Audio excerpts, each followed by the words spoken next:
Hey everybody, Michael Fabiano here for Sports Illustrated Fantasy, and you know what time of the week it is. It's time to look at the waiver wire, and for that, we bring in Sports Illustrated betting and fantasy analyst Jen Piacenti. And Piacenti, we had a lot of injuries in week 5, so there are a lot of options off the waiver wire, including Geno Smith in Seattle.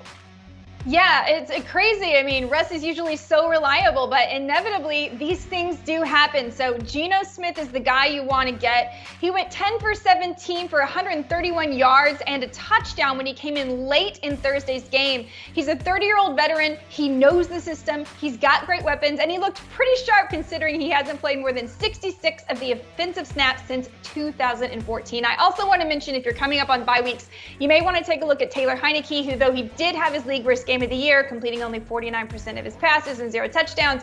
He has great matchups this week versus the Kansas City Chiefs, who've given up the most fantasy points to opposing quarterbacks, and then after that, Green Bay with possibly no Jair Alexander. Yeah, Taylor Heinicke might find his way into stardom and sit him this week. That's called a teaser. Jen also likes Mac Jones at the quarterback position.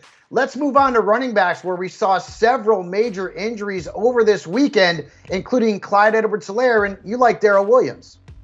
Yeah, who doesn't love a piece of the Kansas City offense, right? I mean, it's Darrel Williams that you want here. We know Clyde Edwards-Helaire is going to be out for a few weeks, unfortunately, with an MCL sprain. You know, Williams was efficient when he came in. It was a tough Bills defense. Sure, it was only 5 carries, but he did average 5.4 yards per carry. He also caught 3 of his 5 passes for another 18 yards. So Williams is the guy you want to get. You probably also want to get your hands on Devontae Booker with no Saquon. 16 carries for 41 yards and a touchdown, also catching 3 of his 4 targets for 16 yards and a touchdown this week versus the Cowboys. Jen also likes KHALIL Herbert, who actually had more snaps and more touches than Damian Williams for the Bears in that backfield without David Montgomery. Moving on to the wide receivers, and there was a certain rookie in New York who really played very well last week against the Dallas Cowboys.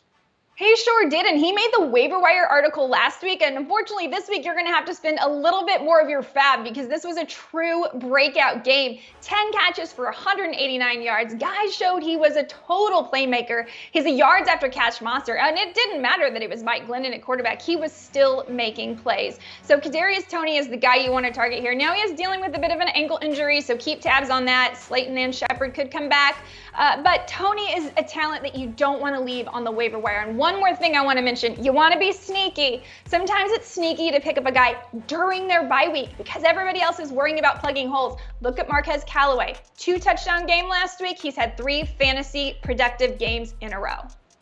Yeah, and maybe Michael Thomas will be back soon, too, to alleviate some of the defensive attention that Callaway gets.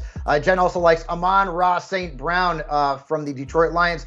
Moving on to the tight ends. And boy, I mean, this position has been an absolute nightmare for a lot of fantasy managers. But David Njoku had a big game against the Chargers last week. Yeah, it's crazy. He led the team in targets, and he was a perfect 7 for 7 with 149 yards and a touchdown.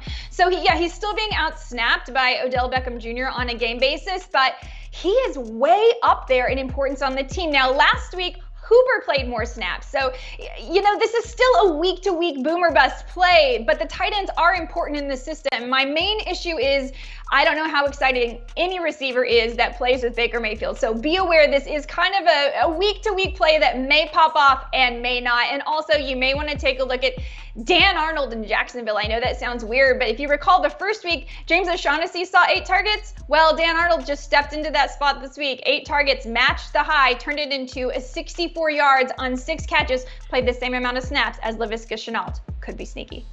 Yeah, Arnold led the team in targets, him and Jamal Agnew, which was very strange. Right. By the way, Zach Ertz is a really good pickup as well. Dallas Goedert's been placed on the COVID-19 list, and the matchup on Thursday night is very good against the Tampa Bay Buccaneers.